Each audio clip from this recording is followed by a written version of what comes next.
February 2న హన్మకొండలోని arts and science కళాశాల మైదానంలో నిర్వహించే బీసీ రాజకీయ యుద్ధభేరి సభకు లక్షలాది బీసీలు తరలివచ్చి విజయవంతం చేయాలని మాజీ కూడా చైర్మన్ సంగంరెడ్డి సుందర్రాజు యాదవ్ పిలుపునిచ్చారు.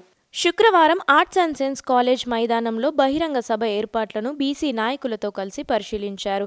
అనంతరం సుందర్రాజ్ యాదవ్ విలేకరులతో మాట్లాడుతూ గత 77 సంవత్సరాలుగా ఎస్సీ, ఎస్టీ, బీసీలపై వివక్ష కొనసాగుతుందని, ఇక వారి ఆటలు సాగవనే పరిస్థితి బీసీలు చేరుకున్నారన్నారు. ఈ సభ ఆరంభం మాత్రమేనని, హన్మకొండలో నిర్వహించే రాజకీయ యుద్ధభేరి సభ విజయభేరి సభగా మారబోతుందన్నారు. బీసీలను తమ బానిసలుగా, సేవకులుగానే చూశారే తప్ప లీడర్లుగా గుర్తించలేదని ఆవేదన వ్యక్తం చేశారు.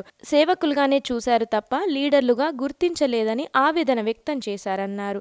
ఇక మీ ఆటలు సాగవని, మొన్నటి వరకు ఒక లెక్క, ఇప్పటి నుండి ఇంకో లెక్క ఉంటుందని అన్నారు. బీసీలలో వేరువేరు కులాలు ఉన్నప్పటికీ ప్రస్తుతం బీసీలంతా ఒకే కులంగా, అది బీసీ కులంగా ఒక్కటై తాటిమట్టకు వచ్చామని అన్నారు. బీసీ రాజకీయ యుద్ధభేరి సభకు ముఖ్య అతిథులుగా DMK party MP Wilson, SP party MP Dharmendra Yadav, ఎమ్మెల్సీలు బండ ప్రకాష్, మధుసూదనాచారి, బస్వరాజ్ సారయ్య, తీన్మార్ మల్లన్న, సినీ యాక్టర్ సుమన్ గౌడ్, పలువురు బీసీ నాయకులు హాజరు కాబోతున్నారు.